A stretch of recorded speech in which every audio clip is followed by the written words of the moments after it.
of Carnegie Hall and many other wonderful venues around the world. So auditionees from many countries today are seeking guidance and support from the judges who are members of our wonderful judges panel through the live comments, which you will hear right after their performances. There's no filtering. It's all right there in the moment. Whatever the judges feel may help musicians grow, they will share. And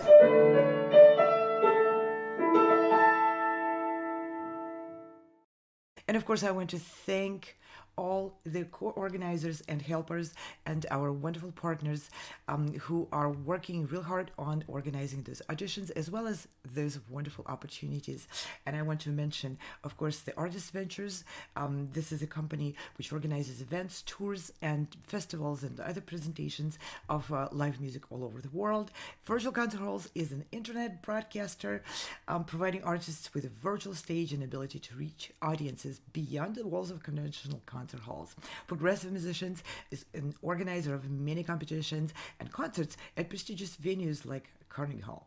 Price Attractions is an artist advocate, artist management company, which is presenting artists and helping them connect with other presenters and the orchestras around the world. Vocal Arts Management focuses on casting singers for the opera houses around the world.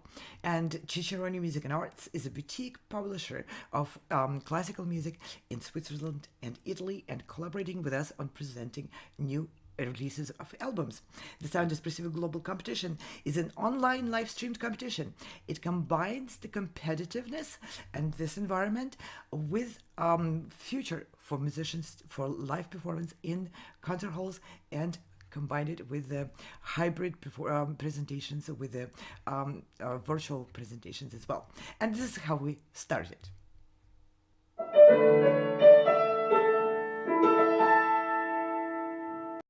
No matter where you are or who you are, music connects us all. We started with a dream, but now we are paving the future. Welcome to the Sound Espressivo Global Competition. Fully virtual, yet bringing musicians closer together than ever before, now on a global scale. True live, inclusivity, diversity, connection, community, an extraordinary array of judges. Get noticed by companies all over the world. Prizes, scholarships, performance opportunities. Apply to be a part of the most exciting congregation of artists like nothing you've ever seen before. We guarantee quality and leave no musician behind. We can't wait to hear you on the virtual stage. And with these humble beginnings, we are expanding our reach by expanding the virtual stage to many, many platforms and channels all over. If you missed us on Instagram, go to YouTube. We're there, or Twitch, Vimeo, and many other platforms, as well as many platforms which are safe for people to see the content which is curated for its quality in many different countries.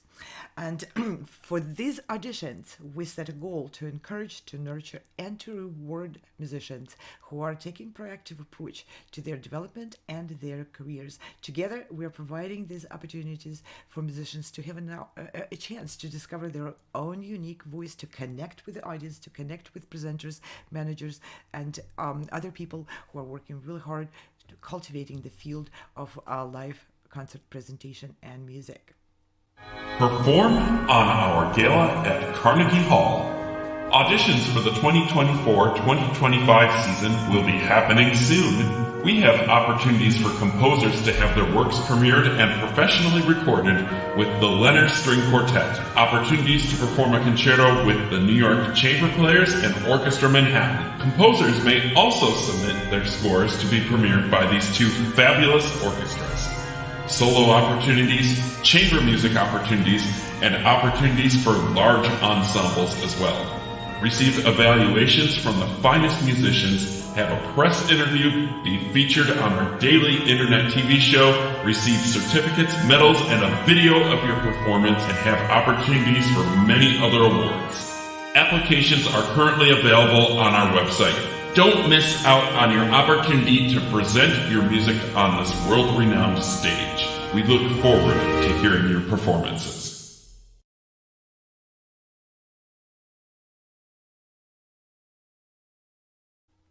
We believe in supporting each other and cultivating each other's paths towards our goals. So the restrictions kind of don't fit into that model. There are no restrictions to any age, repertoire choice, and there's no restriction into to how many auditions the artist can take with us. So we are here to create the opportunities for every stage of development and every aspiration of the artist who wants to step on and share their art.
Yes, this is our season, current season, and we're expanding the season in 24-25 and 25-26.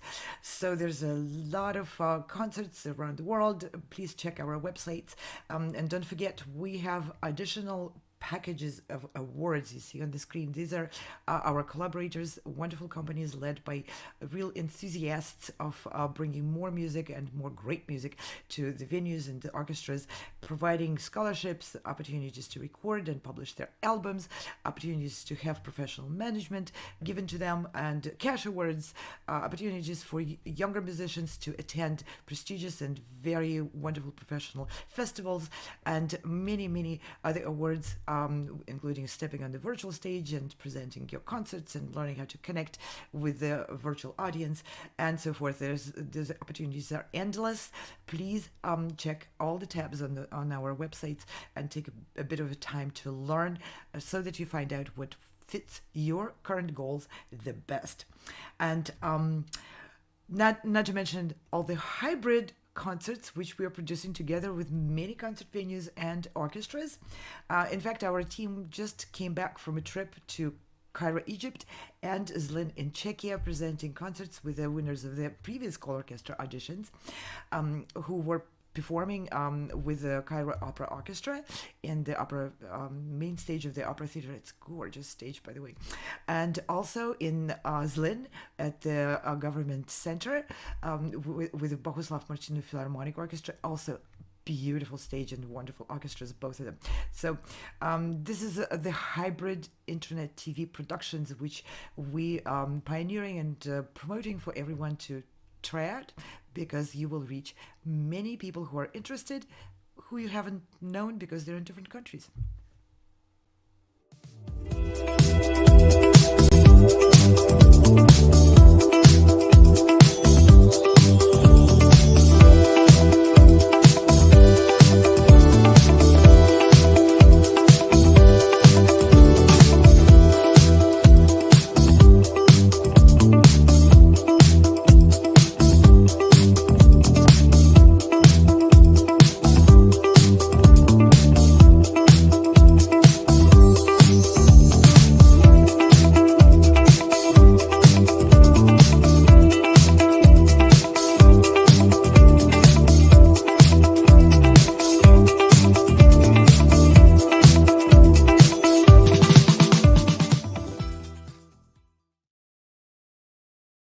Yeah, we're doing a lot of different things, and I just want to briefly mention the music and musicians around the globe. This is our own series of presentations.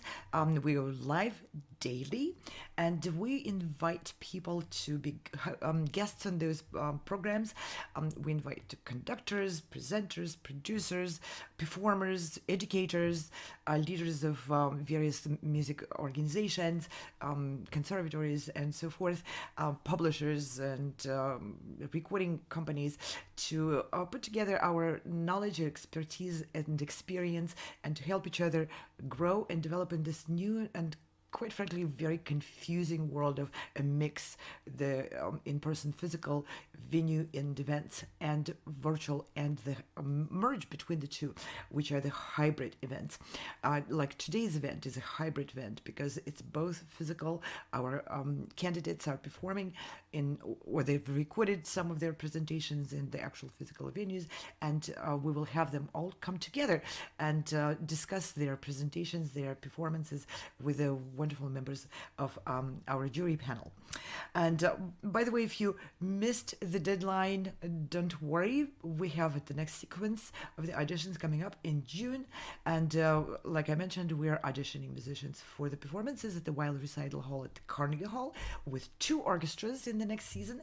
The New York Chamber Players Orchestra, a veteran of our presentations, that will be their 3rd season with us. And by the way, we have their music director judging the auditions today.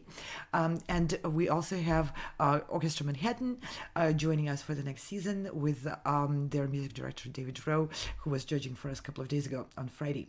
And this is what you see on the screen are the orchestras which are joining the colORCHESTRA project. Again, we're auditioning people for these performances, and we are very proud to announce that we just had the Royal Philharmonic Orchestra and Gevorg Novak joining this particular project. And we have, you can see the Lviv Ukrainian Orchestra, we have Slovak Sinfonietta with Oliver Dakhnani joining us, we have Paducah Symphony and Raffaele Ponti, their music director, joining this project. We have Boulder Symphony and Music Academy with Devin Patrick Hughes, who is the leader of that orchestra. And we have Butler Philharmonic and Scott Woodard, who is also going to be judging.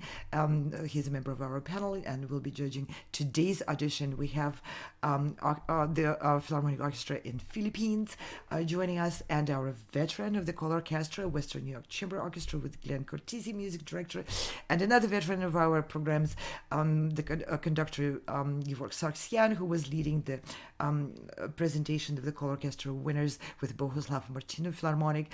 And we have, this is our Kyra Opera Orchestra, who will be a part of the program for the next season.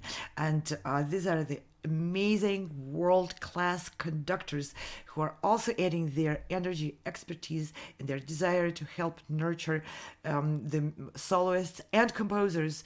They're presenting new names, new soloists, and of course also welcoming submissions for compositions by living composers. So this is a very, very exciting project, and we are very proud to have extremely high level of auditionees who applied, and it was very difficult for the panel to choose the finalists, and today we will be presenting the finalists. Now, without any further ado, I would like to start inviting our wonderful judges, members of the judges panel, who will be adjudicating and sharing their expertise and their feedback with the auditionees today. First of all, I would like to invite on the screen to join me here Dickran Atamian, also go by Richie. His career evolved from the highly excitable young artist into the maturity of a statesman of the instrument, where his prodigious technical prowess was fused with rare musical acumen to deliver electrifying performances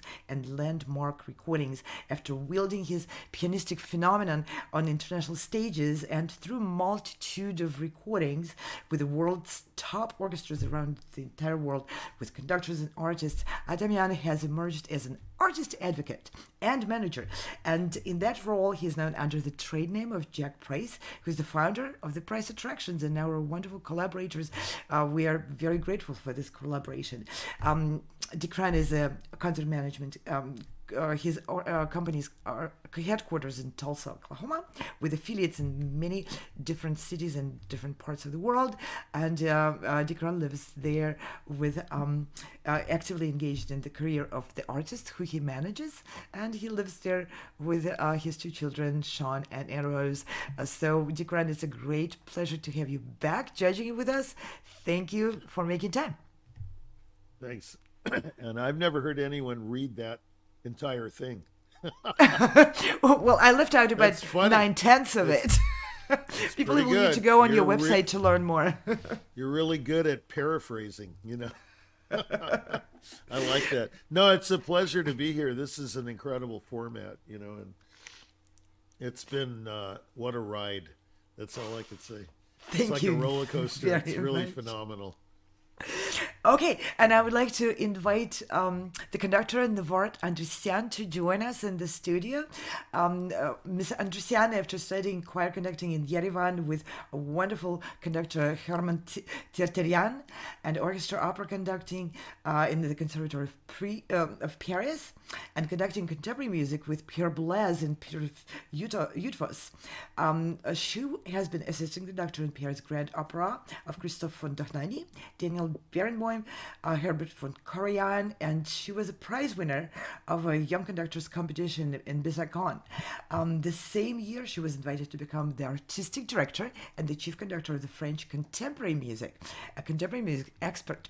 Ensemble Polychromy and the Polychromy Festival invited her to lead those two organizations. She has been a contemporary music interpreter and promoter for 50 years. Navart, you don't look old enough to be doing it for 50 years, but here we are. Her love for music and travel has combined when she was invited to become conductor at the Armenian National Opera and a chief conductor of the Tianjin Symphony Orchestra in China. Navart, what a great pleasure to have you back adjudicating for us. Well, it's very nice to be with you. It's really very important for me to pass my experience to young musicians.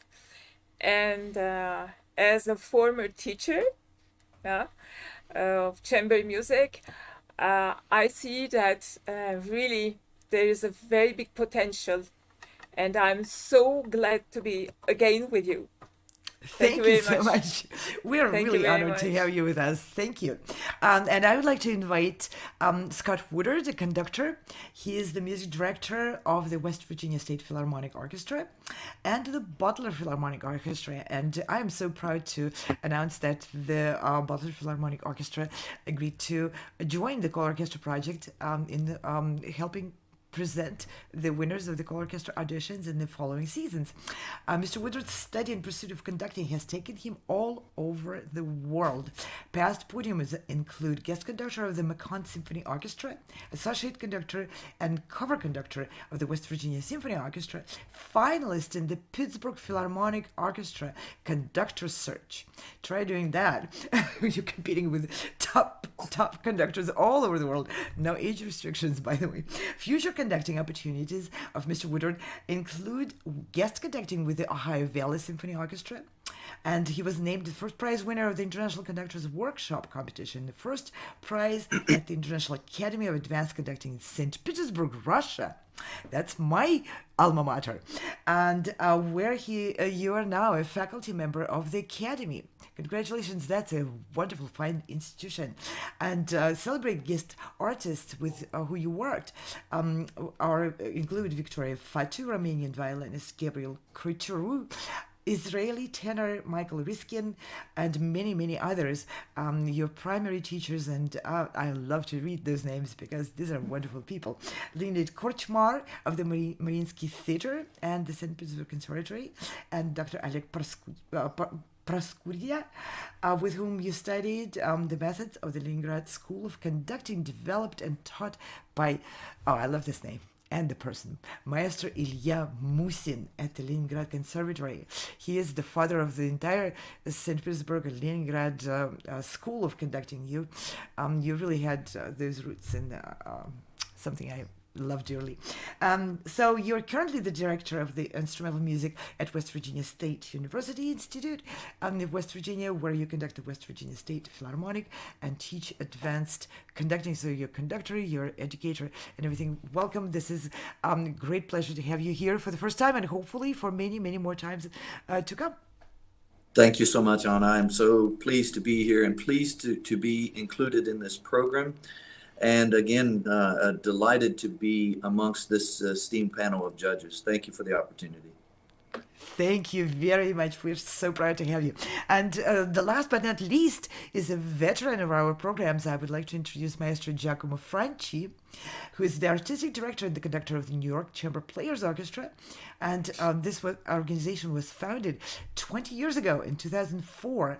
And for the more recent seasons, Maestro Franchi was elected guest maestro of Escuela en Dirección de Orchestra in Corbora in Spain, and you're renowned for as a leading interpreter of the music of Copland.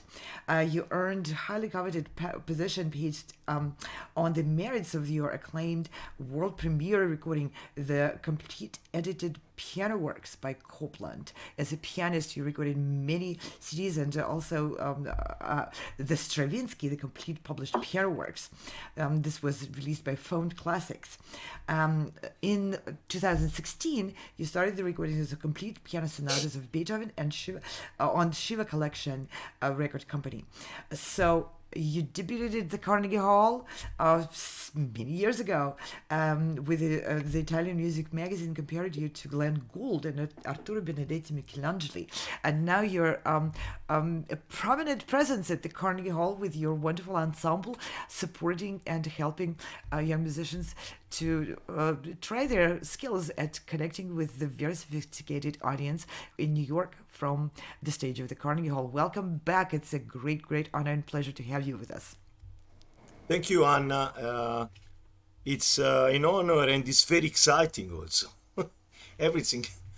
Every time I come back here, it's like there now also the Royal Philharmonic Orchestra. Okay. That's good. Good company to be with. Wonderful. Yeah. So, without any further ado, I would like to start inviting the candidates for the Carnegie and colORCHESTRA auditions to present your artistry in front of our wonderful members of the judges panel. And the first musician I would like to invite on stage, Alexandra Lynch, soprano. She will be performing a soprano aria from Joshua by Handel or Hedai Jubil's Lyre. Welcome on stage, it's all yours.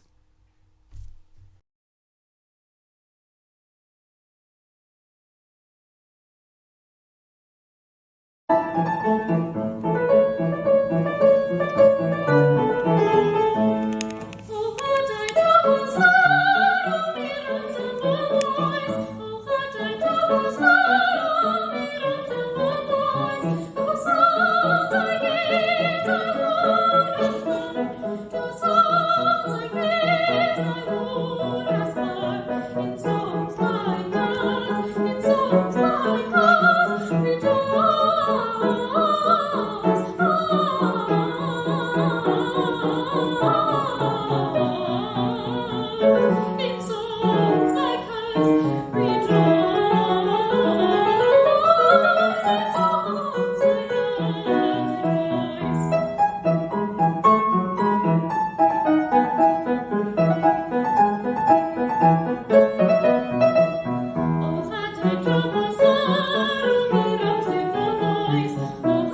Thank you, Alexander, for your pure and beautiful voice as an opening act of our auditions.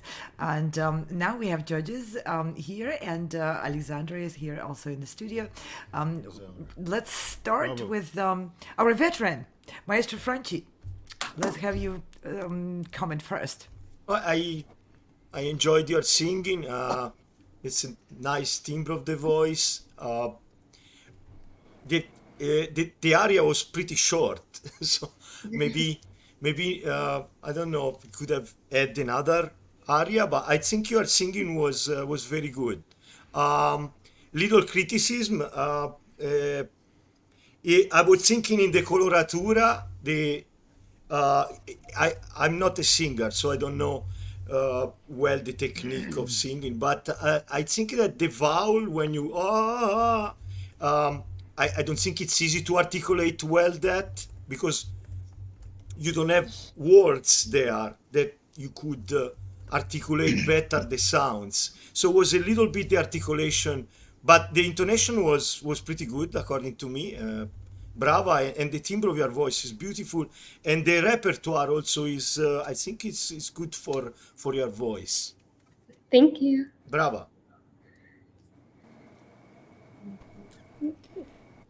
Okay, now let's have Dickran step in, and if you would like to add something. I enjoyed it very much, Alexander. The voice is very clear, very crystalline. You don't have a lot of histrionics going on, which is good, in my opinion. Although you could be, I would say, more yourself, and you could be more free with your singing, more impetuous possibly. But the style, of this repertoire, historically would be, hey, let's be really uptight. I wouldn't do that. I would let loose a little bit. There's, but I mean, that's still, it's within the framework of a very good voice. You've been trained really well. The one criticism that I would make, and it's not really a criticism and it's easily fixed, is that people tend to, in any instrumentation, I mean, whether it's voice, piano, even conductors are guilty of this. We're all guilty of this, is these various tempos that don't have a tempo character that relates to each other. So in other words, sometimes when the passages get difficult, you slow down. That's okay if it's the right character, and there's like in a Brahms concerto when you're bridging moods. I'm thinking of the last movement of the D minor piano concerto where it goes into F major. It's like a whole new world opening up. It's blossoming. It's a different deal. But when you're just slowing down because it's hard or it's laborious or what have you, this is problematic. And especially if you're playing with an orchestra or even an accompanist, if you notice, like when you would slow down a bit, the pianist would zip it back up. Perhaps you can rehearse with the pianist and make sure, that doesn't really happen. The moods are bridged smoothly, that kind of thing. Yeah, don't just, no dramatic. I mean, in this repertoire, I mean, it depends on the piece, but everything depends. That's the big word, right? The operative word is depends. Everything depends on everything. But I wouldn't slow down that much, or take a tempo that's a little bit more comfortable to execute the entire work. Okay? So you don't want to have these little awkward moments. But otherwise, I think you're on your way to, you're very young, and, the voice will blossom. I think it's a good voice. I liked it. It's very clear. I like that. Thank you Wonderful. so much. Thank You're you. welcome. Navarre, would you like to add something? No, I'm agree with Dickran, but I would like to say something that the voice is very young. It's very beautiful, but it's very young.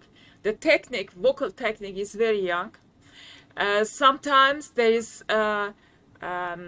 no real support to the voice with the muscles, yeah, and that's why you slow down in the da da da da da da at the passage, which must be in the tempo, I'm agree with Dickran, or you begin with a less faster tempo from the beginning, and you can manage it until the end without changing the tempo. You have two possibilities, or you work very hard to get make faster. your muscles, yeah, and you wait to be mature to sing like this hard pieces. This is not an easy piece, yeah. Oh no, But not the at all. voice, the voice is very clear. It's transparent. It's very good, very beautiful. Try to sing. I suppose you are very young. Try to sing less difficult pieces as aria antique, yeah. You can prove yourself and learn to sing 16 notes, which is not easy for singers. Yes. Thank you, Navarre, very much. Thank you. Scott, would you like to add something to the commenting? Yeah, yes, thank Please. you. Ms. Lynch, thank you so much for bringing your audition to us today. It was a privilege to hear it. I agree with the comments of the panel thus far. I think you have a potentially a marvelous voice, and there's plenty of time to grow and blossom into your own voice. Some of the things that stuck out to me, Hondo is difficult, you know, and so much melisma and to support through that, to focus it to the end of that particular line, I think is paramount to a great performance. So if that air support, I'm not a singer either, but I'm a trumpet player, so I know a little bit about air. So to support it to the end of that melisma, to that sustain at the end of it, I think will be very beneficial to you. Dickran said something that I agree with as well. I certainly would never suggest to romanticize this genre of music or anything like that, but just a little, you know, think about stage presence as you come out, and just, he said, be yourself, and I agree with that completely. We don't necessarily want to see a performer on the stage who's so stiff, and that I know I can see in your face there's some life and some spirit in you, and that can come through with the music, even Baroque music, that can come through. But it's a lovely quality of voice, and I think it has great potential. Thank you. Thank you. Alexandra, do you have any questions for the members of the panel? Well, thank you so much for all your comments, first of all. It's very helpful. And I think I understood everything, all the comments and everything.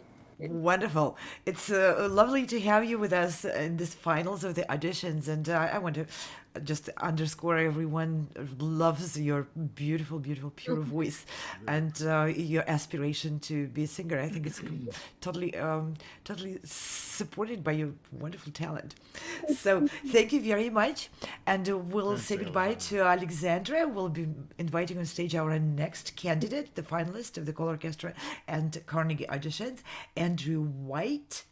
Will be performing Nikolai Rimsky-Korsakov's Concert Fantasy for based on two Russian themes for violin and orchestra. So Andrew, the stage is all yours.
Thank you very much, Andrew, for bringing this rarely performed piece. What a thick score for the orchestra, typical Russian overloaded score.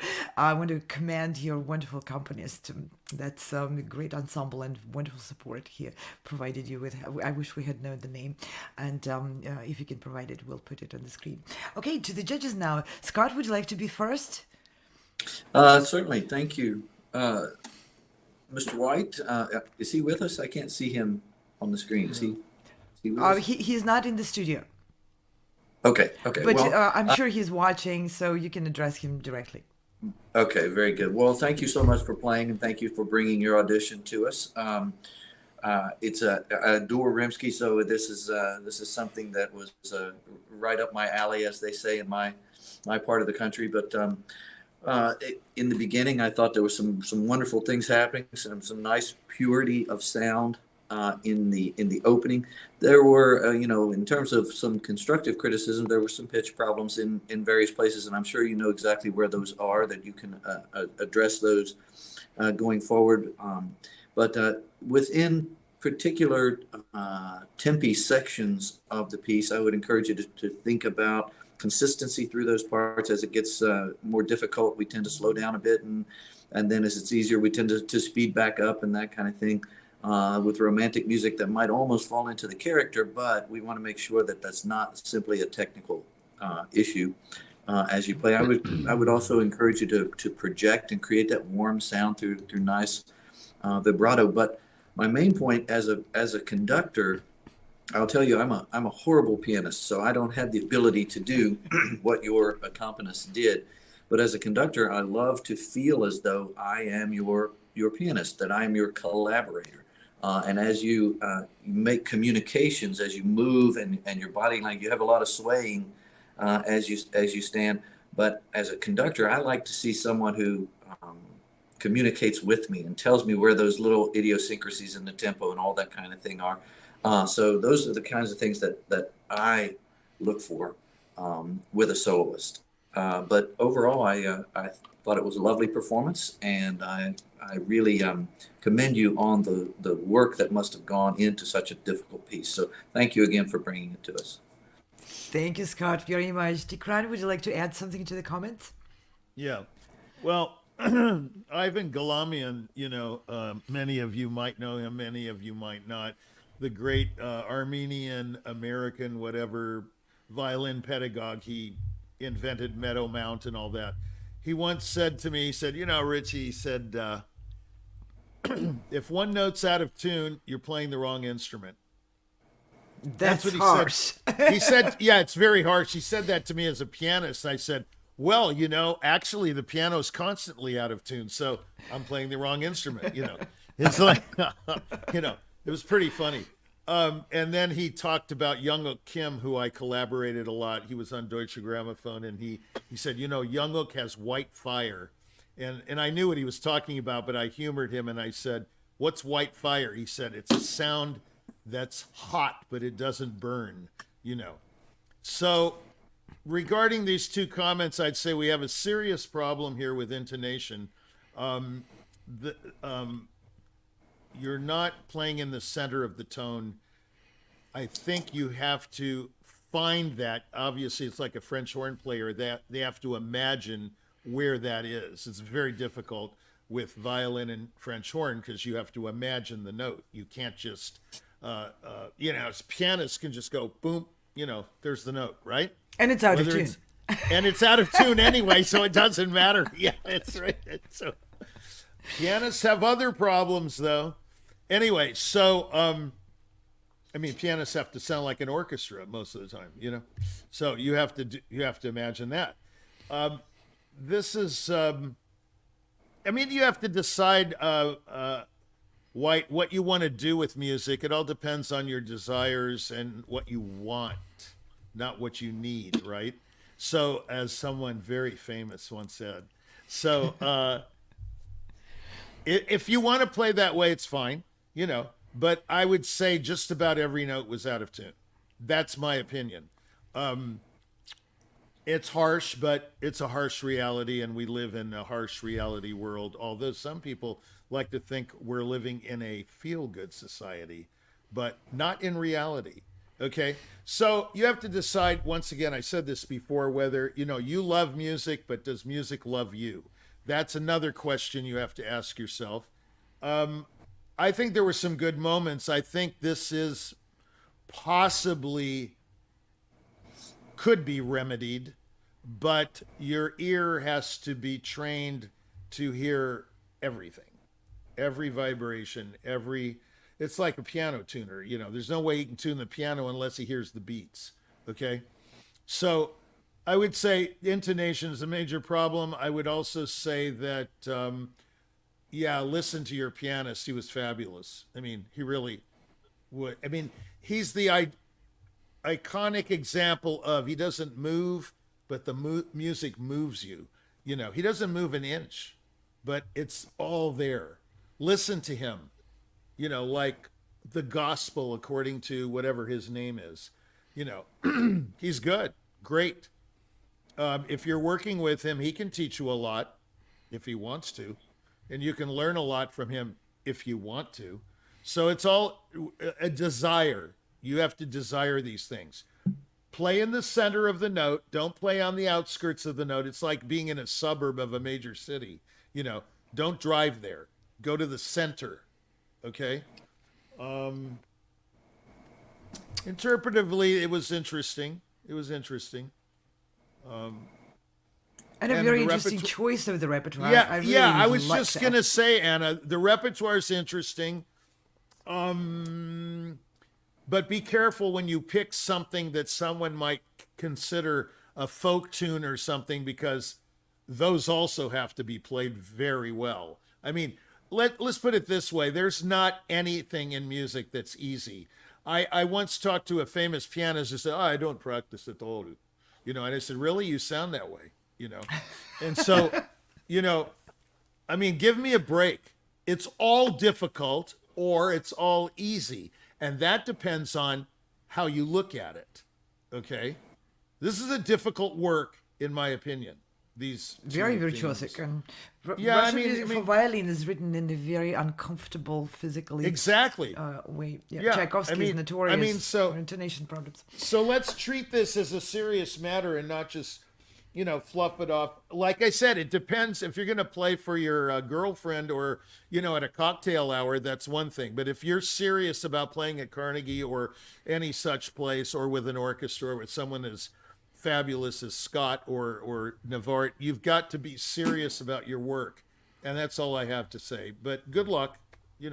Thank you, Dickran, very much. Navart, would you like to add something to the comments of the previous judges? What can I add? He said everything. You don't have to if you just agree with everyone. There's nothing to say. Come on.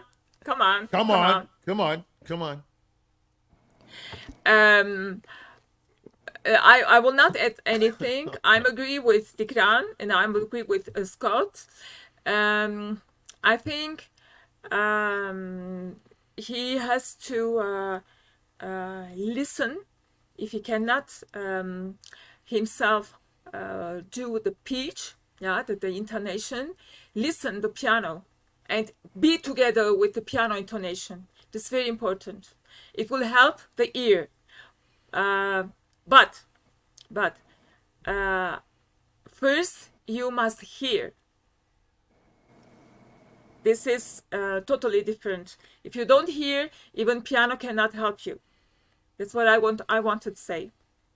But the piece is very difficult. Very. Play a Russian folk song is very difficult. I only want to say something. In Russian folk songs, the slow part is not moving. It's going straight like this. And there is only the shadow of the movement that you cannot see. The shadow. Yeah, it's going straight like this. This is very difficult, even for folk singers, Russian folk singers. Yeah, That's why the intonation must be exactly perfect, which is very important.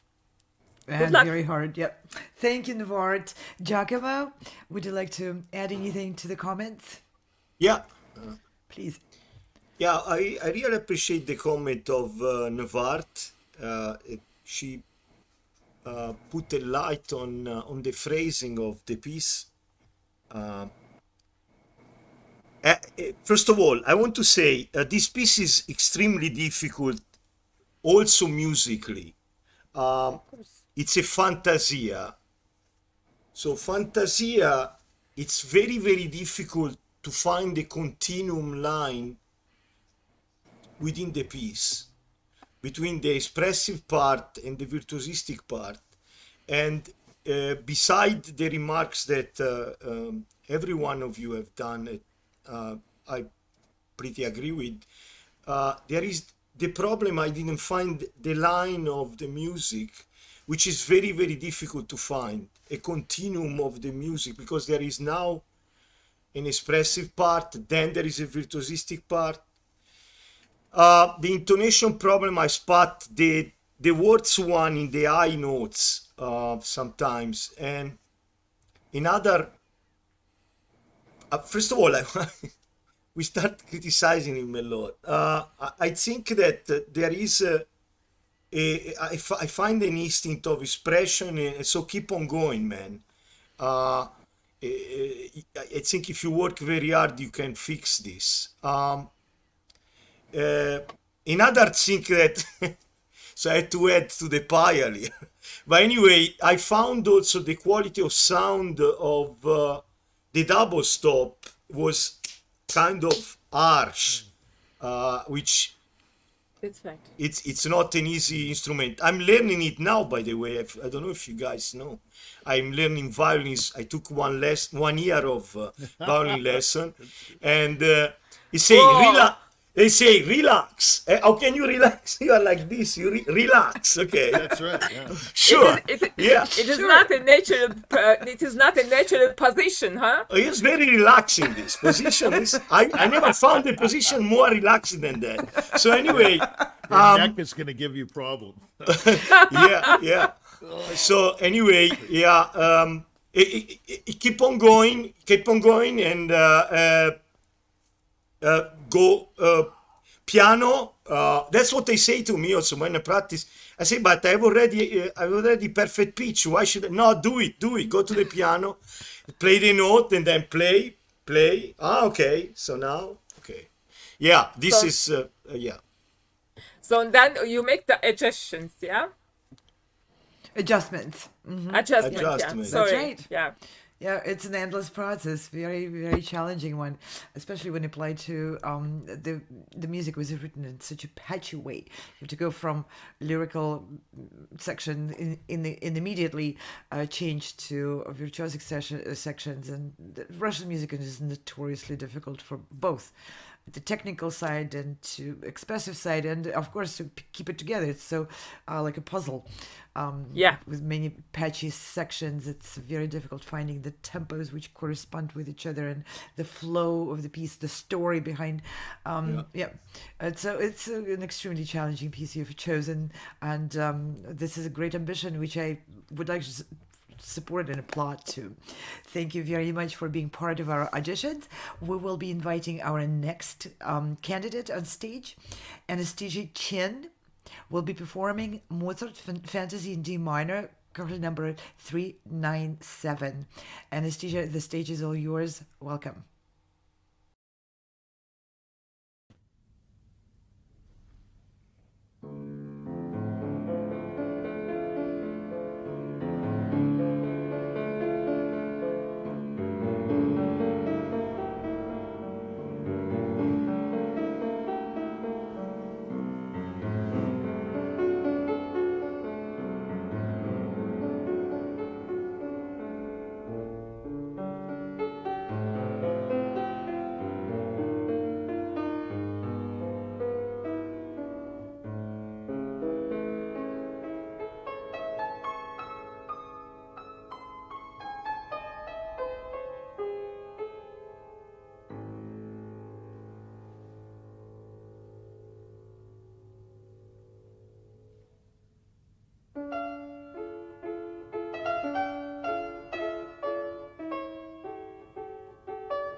Bravo.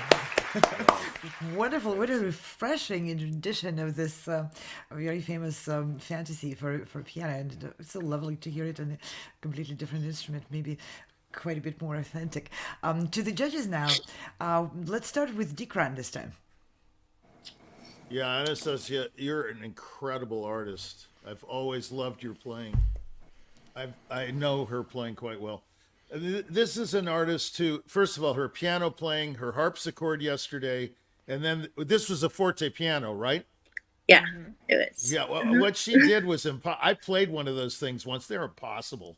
I mean, I just wanted to completely puke after I got through with it and walk off stage, and I went to the bathroom and I just banged my head against the wall. I mean, what she did was literally impossible for me. I can't even imagine playing the forte piano, knowing the forte piano like I had to learn it, you know. This was an amazingly miraculous performance. I was like just completely flabbergasted. I don't even know what to say. You make the right sound at the right time. You feel everything. There are no words for your playing. It's just sensational playing. Sensational in every way. I don't know. You can ask me anything and it's always going to be a rave. Like your barcarolle. I mean, I can still get that barcarolle out of my ear. Fantastic, you know, interpretation, execution. But this fantasy is hard on a regular, you know, modern day instrument. Just like the C minor fantasy, you know, that most people play before the sonata, the C minor sonata. But it requires a great deal of interpretive power, and you have it. You're a real master of imagine. You captured my imagination, like of what I thought is possible with this piece, and what you did with the piece went beyond, in some ways, what I thought could be done with the piece. And of course, your execution is. I mean, if anyone's played the forte piano, they'll realize this was an exemplary performance. Even from those piano forte experts, you know. Oh yeah, it's a phenomenal. very different instrument. I've played on Absolutely phenomenal. Yeah, just to start with, the keys are a different size. Oh, don't even talk about it. It's a nightmare. You know. And you're really a master of this. Well, okay, well, let's see. Giacomo, would you like to add something to the comments? No. Yeah.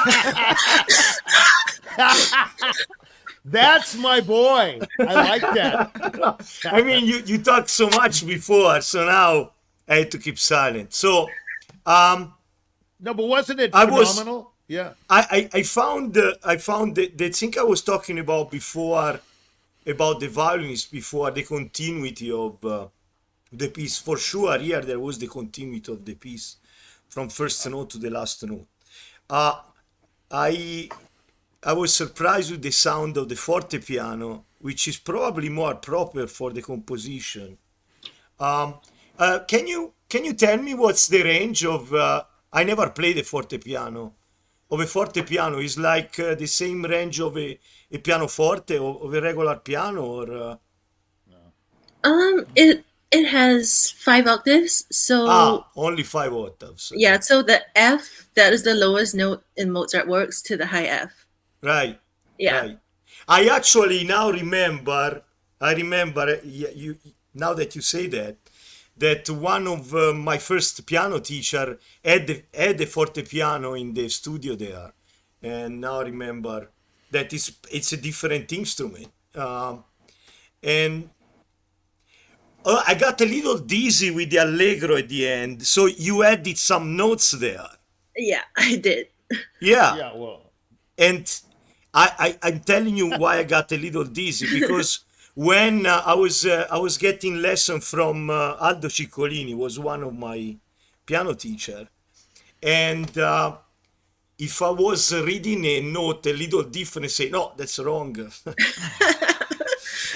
Okay, so now I found that recently it's on fashion to embellish the music like that, and it's beautiful. because it's coming from a place of creativity. So, but yeah, congratulations. It's very, very fine playing. Thank Brava. you. Thank you, you. Giacomo. Navart, would you like to add your perspective on this? No, No? I have not. I have nothing. I have nothing to add. It was very, very good, very beautiful. But I have a question to Alexandra. Yesterday you play. What is it? What did you play yesterday on the Oh, harpsichord? Couperin, yeah, Louis Couperin. Couperin, yeah. Yeah, Couperin, yeah. Today is Mozart on a pianoforte. I have just a question because I'm very curious.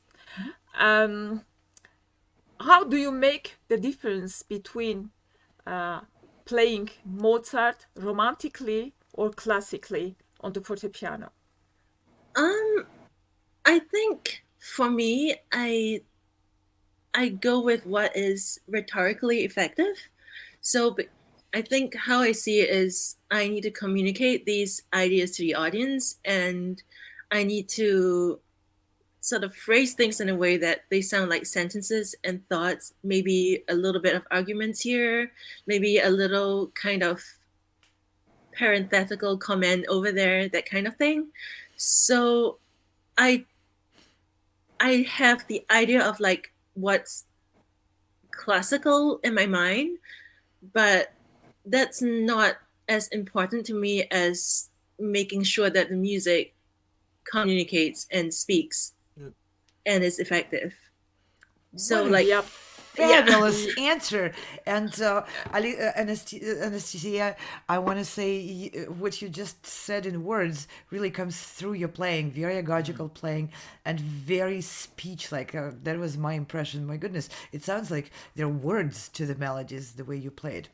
I mean, and- the instrument kind of helps you because it doesn't sustain as long, and the initial attack is very quick. So it's very easy to make these sorts of tiny little articulations that sound like words or inflections on the instrument. So that's part of it too. Don't blame the instrument, blame the artist. Blame the artist. Some people might find what you just described about the instrument is not helpful, but an obstacle. You turn it into a creative tool. That's my opinion. And by the way, I'm not on the judging panel, so you can just disregard anything I say. I don't count. Scott, do you have something you would like to add? Well, again, like everyone else, I'm not sure I can add anything to it. The performance just spoke for itself. I mean, as someone who is not a pianist, I have to say it made me feel incredibly unworthy, to be honest with you. My chopsticks is on point, but my variations on chopsticks is where you lose me. So what you were doing, it's just incredible. So musically sound. All the decisions you made, I felt like were so historically based, and yet at the same time, you allowed, and I'm sure in your other performances as well, I didn't have the privilege of hearing that, but you allow the piano to be your voice. I love that what you said a moment ago about the piano and language. And speaking, you allow the piano to truly be your voice. But as I listen to players, I just jot down bullet points, and I want to tell you what I jotted down. Sensitive touch, technically sound, expressive, and here's the one that really moves me, to be honest with you. I know that an incredible amount of work went into the preparation of this piece, and no doubt all the pieces that you prepare, but you made it seem so effortless. The musicality of it just took away any thought that you could have fooled me, and I would have no idea that you worked so incredibly hard, because you made it look so incredibly easy. And the greats do that. So I think you have the potential to be in that category. So bravo. Thank you. Thank you. Thank you. Thank you very much, Anastasia, for bringing this beautiful piece and a very refreshing sound, and for your artistry, and for really communicating like a great speaker to us through your fingers and through your instrument. It's a great pleasure to and honor to Incredible present you on our auditions. We'll say goodbye to Anastasia, and we'll be inviting on stage the next candidate. And I'm reminding everyone we are in the session 3 of colORCHESTRA and Carnegie Auditions, and musicians are these are the finalists of the auditions, which had been going on for months. These are the final stage of auditioning for the privilege to be invited as a featured soloist with many orchestras worldwide, and on the stage of the Carnegie Hall in the season 24-25 and 25-26. And our next performer will be Felix Suhr, performing Mozart Concerto in the A major, Carl number 414, and we'll hear the complete concerto. Welcome on stage, it's all yours.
orchestra. What a spectacular My goodness. presentation. Navarre, you first. Yeah, what was it? It's incredible. It's amazing. It's great. It's wow. He's very good. I don't know how old he is, but it seems he's very young. How old is this guy? We don't have any age restrictions, so Okay, no disclosures. Okay, No but disclosures?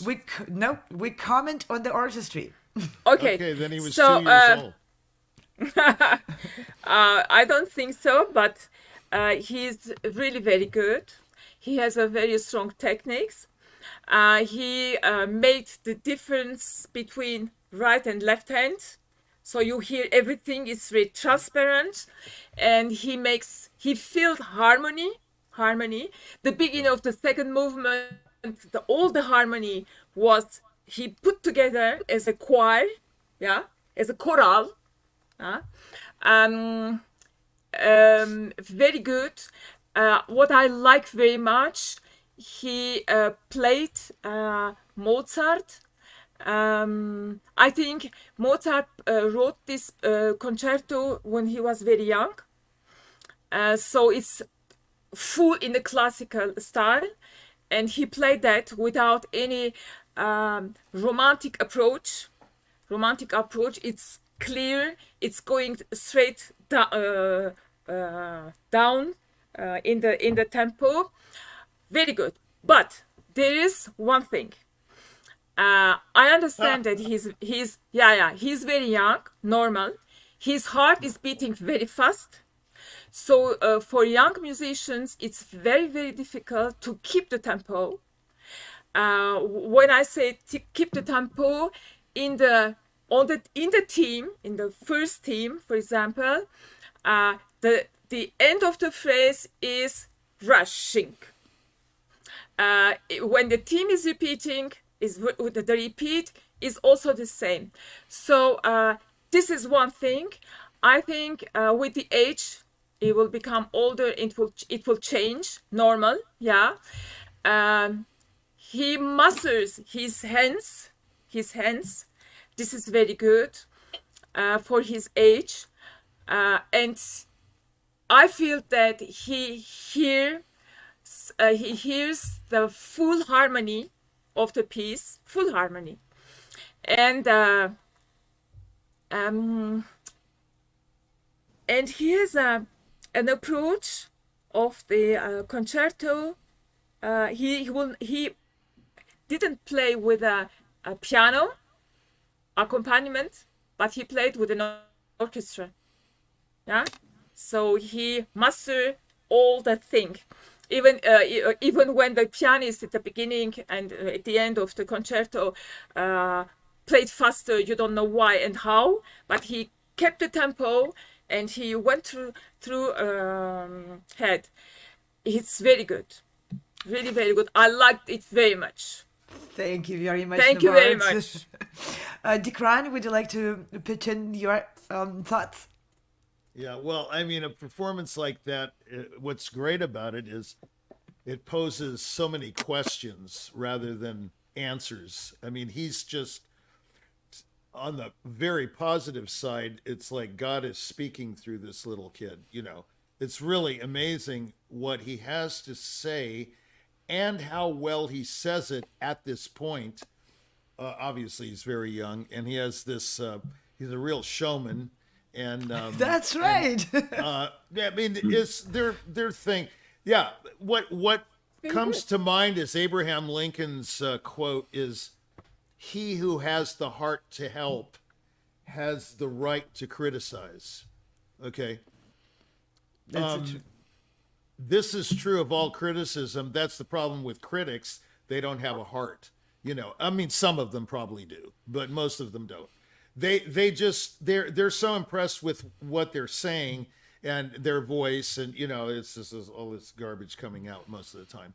And even when they rave, they don't know what they're talking about. And when they're criticizing, they definitely most of the time don't know what they're talking about. What this artist poses is this eternal question: what is art? You know, this guy really is speaking to a higher authority. He's not playing to the gallery, even though he looks like he might be playing to the peanut gallery. He's in another world, and there are good and bad things about being in another world. You know, you can't just be in your world. You have to be in all worlds. There are so many things. He's so phenomenal that he can be so much more phenomenal. I mean, he could be, I'm not going to say what he could be, but it's quite extraordinary. He challenges the very form of music itself, and then he brings into question, what can I do to make it better? So there's so many things about, what is his name? Felix Sur. Felix Sur. Felix, like Felix the Felix. cat? Oh, Felix. Okay, excellent, Felix. Well, I hope you're listening because, I mean, I don't have the time to, none of us have the time to go into the detail that we want to go into, but Of course. I'll try to make it short. Number one, within the quavers, he's rushing. For example, I've played this concerto 100 times, so forgive me, I'm being kind of personal with it. I've gone on tour with it, and you know, it's an intimate piece, but nevertheless, it was phenomenal. I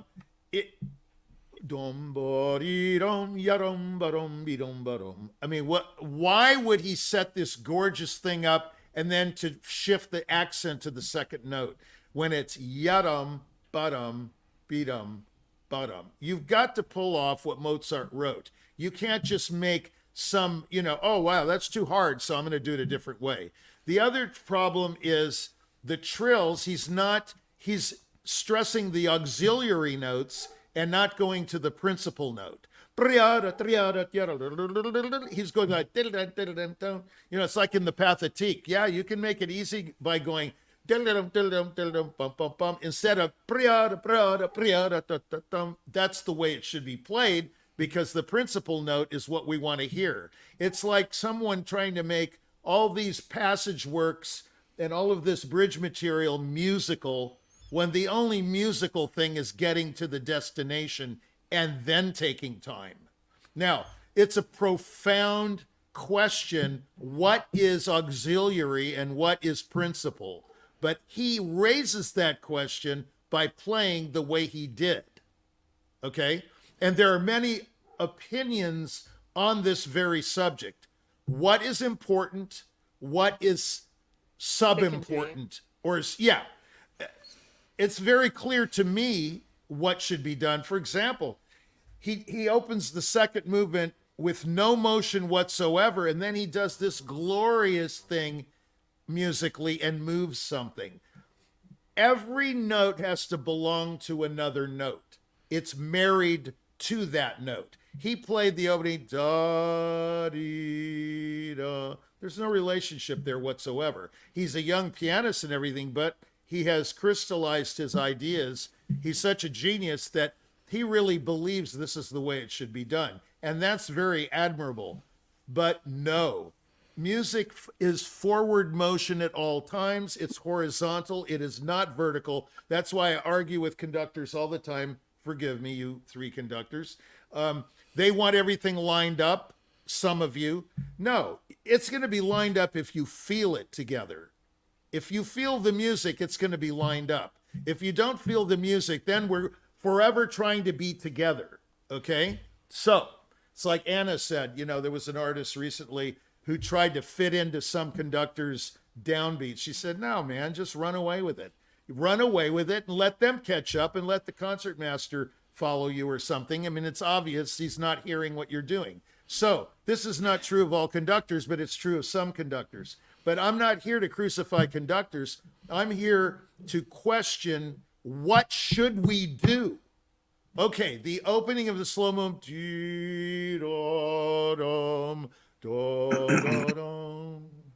It's got to move. It can't be three pillars of sound. Those harmonies don't make any relationship to each other unless they're related to each other in the execution of the phrase.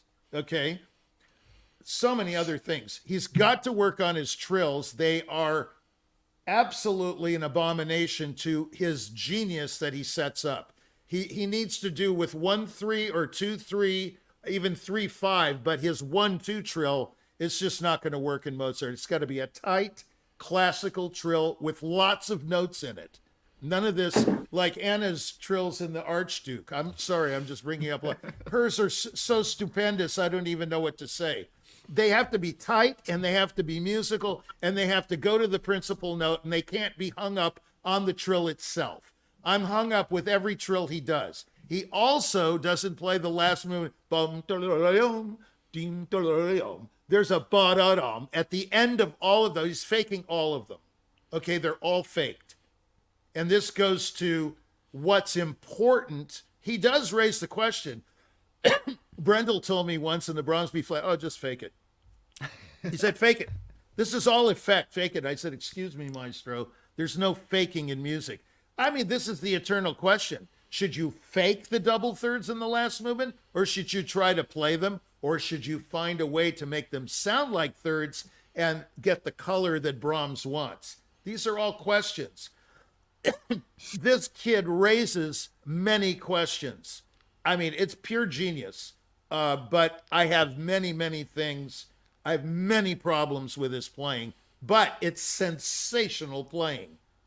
That's all I can say. Thank you, Dickran. Wonderful. So let's see. Scott, would you like to add some of your perspective? Yes, thank you. I'm glad that Dickran's not here to crucify conductors. I was starting to feel a little threatened there for a moment. No, I agree. No, I love your work, Scott. It's great. Thank you. Thank you so much. Great. I agree with both of the perspectives that have come. It's an incredibly expressive and explosive performance at the same time. And it's, but at the same time, we're all musicologists to some degree, and we have to look at things from a historical standpoint. And I can see some of what Dickran is saying as well. I think we've talked. Both panelists so far have mentioned the youth of this performer, but I think in many ways this young man is an old soul, and I think he will get those things. They'll come to him with age and maturity and perspective and all that kind of thing. But I think the dynamic shadings and things like that were just exquisite in many places. I noticed a few places where there were inconsistency in tempi, particularly in the third movement. Those kinds of things were happening, but overall, he was just so fully engaged in his performance and his idea of what he wanted to say through Mozart. That it was kind of awe-inspiring to watch a young player like that. And I think he has amazing potential. I think just some of that maturity as it comes to him, and he studies more, not necessarily the technique of the piano, but the study of genre and historical period and all that kind of, I think it will benefit him greatly, and then he'll benefit us greatly through it. Thank you, Scott, very much. Okay, Giacomo, let's have you do the conclusion to all the so the age of the pianist is a secret. So but you can guess. So forget the age. Forget the age. Forget the age. No, okay. Music. So I assume his age was 9 or 10. Because he looks like 9 or 10. I think his playing was fantastic, especially considering the age. Okay, so I'm not going into all the detail like Jack was doing, but Jack? Who's Jack? Who's Jack? Yeah. It's you. Jack? It's you. Okay, so it's not me. It's you. Okay. So anyway, okay. So his playing was fiery. It was full of fire, and I really liked it. I really liked it. And I agree with sorry, I don't remember. Nvart? Scott. Nvart. No, Nvart. Okay, so I hope I pronounce well your name. Okay. I agree with her that the way he was playing, he was like playing with orchestra. He was like projecting, like you solo with an orchestra. He was not even considering a second piano there. He was thinking about the orchestra. The consequence of that is the little criticism I have about his playing is there was no, especially when it was solo without the orchestra, he could have used more delicacy and more Mozart phrasing. So find a more lighter sound, more expressive sound in the phrasing of Mozart. I missed that part of Mozart playing that was not there. But otherwise, the rest is genial. It's great playing, great playing. Thank you very much. Felix, I hope you're enjoying watching the comments and find them very helpful to take with you into your further development. And there's praises. You were called by a couple of the members on the panel as genius. And I want to just add my little comment in here. To me, the most powerful thing in this performance was the engagement. That word came up too. Absolute, consistent, unwithering engagement of this young performer in every note which he played and every note which his collaborative pianist was playing. And that's incredibly the key to going sky high, and there's no limit to your developments, Felix. You're phenomenal. Thank you all very much. And we will be inviting on stage our final performer of this session, the third session of the colORCHESTRA and Carnegie auditions for the upcoming seasons, to perform at the Carnegie Hall with 2 orchestras for next season and with many orchestras worldwide. Please go to our websites and check out the next season's offering, which we have in stock for aspiring performers and composers as well. So our next performer for this session is Irina Khadasevich, pianist, and she will be presenting the Rachmaninoff's Piano Concerto No. 2, first movement. Irina is performing live from her own location. This is a very courageous act of the artists to step on the newly invented virtual stage today. Thank you, Irina, for doing so, and the stage is all yours.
I apologize. Sometimes settings in the performer's microphone and settings change. And Irina was, her tech was sounding a lot better while she was in the green room. So we're going to ask her, I hope, Irina, you can hear us. that we will present your performance one more time. And right now, we would like to invite you to please go to the green room so that your settings can be rechecked. Sometimes when you enter the actual live broadcast studio, you need to carefully go through the steps, which our technical support people tell you. And that's no problem. We will just make a few announcements while Irina gets her tech checked, and we bring her back for this performance. We really want to enjoy it in its full potential. So these are auditions. I'm just reminding everyone who is watching, these auditions happen live. And as everything in life, things happen. So we are auditioning throughout this whole season, throughout this whole weekend. We started on Friday with a session 1, and we are in a session 3 right now. These auditions are designed to provide an opportunity for musicians who are aspiring for development of their art, and especially for development of their career. So we are providing opportunities for musicians to be featured soloists in the concert season at the Carnegie Hall. Next, in 2024-25, we have 7 concerts which we present at the Weill Recital Hall at Carnegie Hall, and there are 2 orchestras which are participating in those concerts. We have today with us the music director of New York Chamber Players Orchestra, Maestro Giacomo Franchi, who is a member of our distinguished panel of the judges and providing comments to the candidates. On Friday, we had the music director of the Orchestra Manhattan, Maestro David Wroe, who was also providing comments and his recommendations to the candidates. And these 2 orchestras are part of the season at the Carnegie Hall. We also have colORCHESTRA season. As you see on the screen, we have many orchestras which joined the colORCHESTRA since its inception 3 years ago. We're very proud to welcome the Royal Philharmonic Orchestra and many other orchestras which are joining us for the coming season, and the music directors of those orchestras and the presenters of those orchestras are considering these candidates for the wonderful spots in the concert season as being featured soloists, as well as composers are invited to submit their scores for those auditions, for a potential for their works to be presented by these wonderful orchestras on these incredible stages. In addition to that, for the Carnegie auditions, we have different programs. Those are programs, of course, for soloists who want to perform with orchestras, as well as wonderful conductors, but not only, also musicians who want to present a solo repertoire are welcome to apply for those auditions, as well as chamber ensembles and large ensembles. And we have a concert coming up where we will be presenting 2 large ensembles alongside with the soloists, small chamber ensembles and others. We are presenting those auditions on the virtual stage. This is the virtual stage, which has a potential to reach audiences beyond the borders of countries, continents, and so forth, because those are internet TV broadcasts which are brought to everyone who has access to the internet, and that's the entire world.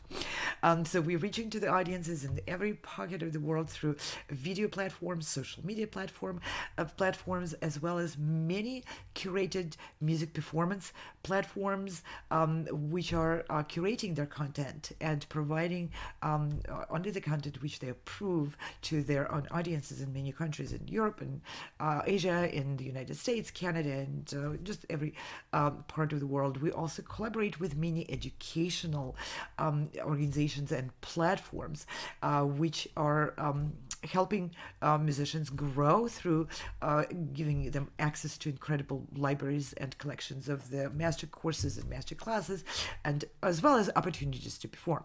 So here on the screen you see many logos of the organizations and companies around the world which have since the beginning joined our initiatives and participate in many of our projects. What I want to point out and bring to your attention, we're so used to seeing the logos of companies and perceiving them as just some entities. What's very important in this collaboration is the people behind those little pictures and logos, those are passionate supporters of the arts and passionate doers, go-getters, people who really work very hard in devising and creating newer and more effective stages and ways for artists to connect with the audience, with each other, to find collaborations, to find a way to present their art on their own terms in the way which they want the music to be seen. As we see through those auditions, there are no age limits, there's no restrictions to the repertoire. Every artist is invited to present themselves on their own term in the way they see themselves as an artist on the stage. And we have musicians from different backgrounds, from different countries. We presented in those auditions artists who were performing in the classical style of their ethnic cultures and instruments, as well as traditional classical instruments and singers, instrumentalists and singers, and many others. And we're very, very proud of our programs also for living composers with a Leonard Quartet and many orchestras. You might think that living composers have very limited outlets because so much support goes to the proven classical repertoire. That is not so. The audience is always very interested in what's written nowadays, and the performers, the orchestras, the presenters are very interested in the new music, as we are finding out through that incredible support which our programs are receiving from all over the world and from different organizations. So don't be intimidated. Put yourself out, bring yourself on stage, bring your art on stage for everybody's enjoyment. It's not all about judgment. It's also about being together in this great art and joining our hearts in love for music and in love for beautiful communication with each other. So at this point, I think Irina is getting her computer and her microphone all checked and ready for the performance. She's the last performer of this session, but that's not the last session. Tomorrow, Monday, we will have more sessions, and we have some incredible music in stock to present tomorrow. We'll have a guitarist performing new, more modern composition. We'll have a pianist, a flutist. We have some concertos. We have vocalists performing arias from various operas. We have a cellist, and that's just tomorrow. And we have in the last session tomorrow afternoon, we also have a cellist, saxophone player, oboe, piano, clarinet, and these are people presenting music from a Baroque period through classical, through romantic, through modern, and of course contemporary music as well. Now let's see if I get as soon as I get the signal from our tech crew and our directors that Irina is ready to take your stage, I'll stop talking and you'll hear some more beautiful music. Let's see a quick presentation of how these all projects started with just one seed, but 4 years ago, just before we branched out and grew into so many different directions and so many different programs. No matter where you are or who you are, music connects us all. We started with a dream, but now we are paving the future. Welcome to the Sound Espressivo Global Competition. Fully virtual, yet bringing musicians closer together than ever before, now on a global scale. True live, inclusivity, diversity, connection, community, an extraordinary array of judges. Get noticed by companies all over the world. Prizes, scholarships, performance opportunities. Apply to be a part of the most exciting congregation of artists like nothing you've ever seen before. We guarantee quality and leave no musician behind. We can't wait to hear you on the virtual stage. All right, and I get a thumbs up from our team of producers and directors that Irina's tech is ready for presentation, and we will be enjoying the Rachmaninoff's Concerto No. 2 in C minor. First movement. Irina's stage is all yours. We're eagerly awaiting your performance.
Thank you, Rina. Thank you, and thank you for your patience working on the tech and making sure we can present you in the whole glory of your performance. Let's see, Scott, would you like to take the stage first? Certainly. I'm interested to hear what the pianists on the panel have to say as well. But first of all, I want to say congratulations on the performance and particularly on the courage to do this live. We hear many recordings, but to do this live it takes a special kind of courage. I appreciate that very much. I think overall it was a wonderful performance, and I appreciated the technique. There were a few moments where I felt a little rushed in it, but not overly so, not to the point where it was distracting. As a non-pianist, it's difficult for me to judge, but as a conductor, I sense And that's what that, we want to hear. We want to hear an opinion of a conductor. right, yeah. As a conductor, I sense from your performance that you are a very collaborative type of performer, someone that you know, as a conductor, I want to feel as though I am your accompanist with the orchestra. So we have a lot of added moving parts when we put the orchestra together, and I sense that you're the type of performer that likes that collaboration between conductor and pianist as well. I mean, overall, I thought it was a wonderful performance. I don't have a terrible lot of criticisms, but thank you so much for the performance. Thank you very much, Scott. Well, let's hear from the pianist. Dickran, would you like to comment on this? Yeah, it's very good. I enjoyed the performance, and it was interesting to me. I really liked the opening because very few people, I like the big hands, you know. Very few people can play it without breaking it in some way, rolling it in some way. The eternal question is how to play it. And of course, you solve that problem by just playing it. And so that was great. And the other great thing is your F, your low F, was always related to the next chord, which I really like because most people play it like pillars of sound. We've talked about this 100 times. Yours was very vocal, you know, very linear. Beam, boom, beam, boom. You know, you moved it. Very nice. But at the end of it with your boom, boom, boom, ba-dum, that was not in keeping with the opening. So if you're going to move it, in the beginning, you need to move the A flat F G to the C minor tonic more. I wouldn't say quick, but you know, it needs to be in character with what you've set up. So be careful for what you pray for. You know, you've set up this gorgeous opening and then you've got to follow through. And I would do a quick yadam, you know, instead of delaying that grace note. It is a grace note after all. Now, the next section, I'm not going to do every section, but, you know, I would like, you played every note, but I would like to hear them. Not just the bass notes, you know what I mean? Because you're playing them, but I think with the orchestral color that's going on there, with this bearing down on the theme, I can see these Russian guys just going nuts on that theme, you know. You need to, you know, let's hear all of those notes and all of the colors that they're suggesting. I think he wrote in a phenomenal opening in that way, you know, much more desirable to me than the third concerto, for example, because he reversed it. In the beginning of the third, you have the simple theme in the piano. Here you have all the notes in the piano, and then the theme is in the, you know, in the orchestra. I think it's interesting. And you certainly, again, like the last performance, you provide a lot of questions. And then you go into the, I would be careful when you go yum, you know, that big passage right after the melodic stuff. Make sure you don't pedal too much and keep that in the tempo that you've set up with that G A flat theme. You know, da dum, da dee da dum, da dum. You know, it should follow through. That's my only criticism in a way, is that you juxtaposition two different tempo characters all the time. You set yourself up for a phenomenal ending or whatever, and then the ending changes and you slow down or you speed up. You know, it needs to be a little bit more homogeneous, I think. Now, regarding your themes, I think you should move them to the downbeat. You're delaying the downbeat constantly throughout this movement. Constant. You're going da da bum dee dum bum, because maybe the passage is difficult or whatever. I'm not sure, or that's the way you want it. You can't let anyone know these melodic problems because of all the crazy notes that Rachmaninoff writes. It just has to be there. Okay, so get to the downbeat, then take your time, and then go on. Or the third beat in the fourth, in a 4/4 measure, you go to the third beat, you delay that too. And sometimes you delay every beat, so don't do it. For filigree, for difficulty, for any reason, it's not musically satisfying to delay all of those pillars of downbeats, or beats. I should just say beats. Thank you very yeah, much, don't change Dickran. tempo too much. I don't mean to cut you off. We have the next session coming up in all right. the short 20 minutes, so I don't mean to race, but let's give Cut me off. No a problem. little bit of more time so the rest of the members of the panel can also pitch in. Giacomo, would you like to add your perspective? Yes. Now, Dickran will get upset, but I don't agree with one of the points that he say. Oh, that's terrible. Let's start with that. I think the beginning, I find it more doing it more solemnly instead of phrasing it. That's my taste. You know, I'm not saying my taste is right, the other taste is wrong. But I prefer it like a boom, more solemn, more, solemn, majestic. Like, beside that, I agree with the other thing that you said. I forgot to congratulate Irina on a very difficult concert. That's not easy to play, and you did a very good level playing. I congratulate you for that. Thank you. Thank you. And the Very other, good. yes, the other thing, in this case, I agree with Dickran, is maybe too much pedaling, and these runs, they get a little blurry. I remember we have had a discussion with, bring up again, my illustrious teacher, Aldo Ciccolini. We were in Rome and listening to someone playing Rachmaninoff. And I say to him, but you didn't think he put too much pedal there? And he say, but that's Rachmaninoff, you know.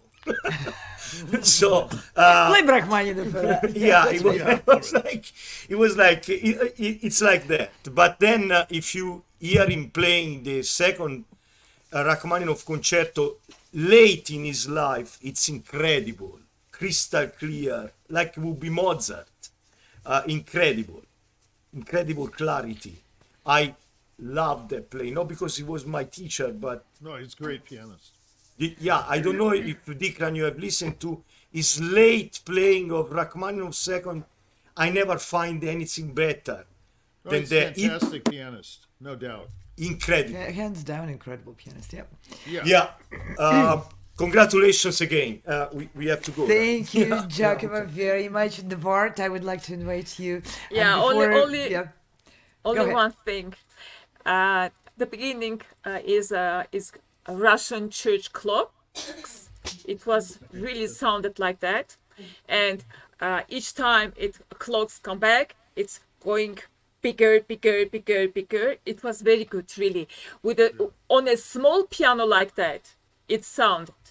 So I imagine how will it will sound in a big piano, yeah.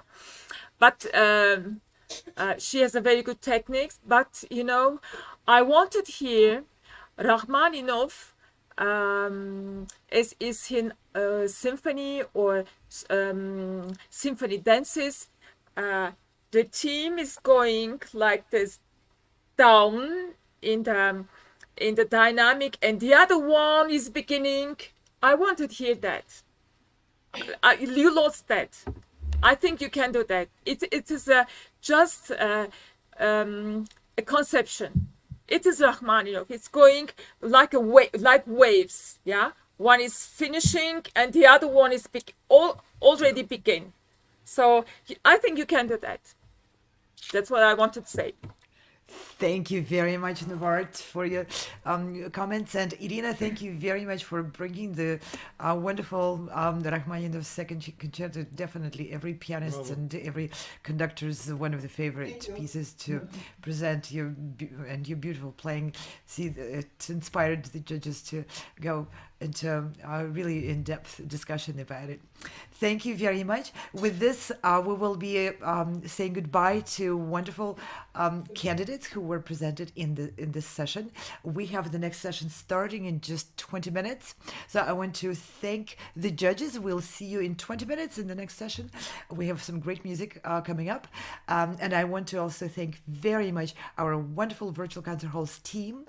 These are musicians, professional artists who also bring up this system and those abilities to broadcast live music through the internet TV systems. You see the portraits of these people. These are incredible colleagues, and I'm very, very grateful. And today's team, the Ante Božić-Kudrić, the director of the show, James Welch, producer of the tech checks on the back end, and Frane Rusinovic, our technical director and coordinator of all these efforts. And again, these are concert artists, educators, and your tech team supporting your performances on the virtual stage. Thank you all very much. I'll see you in just a few minutes. Bye.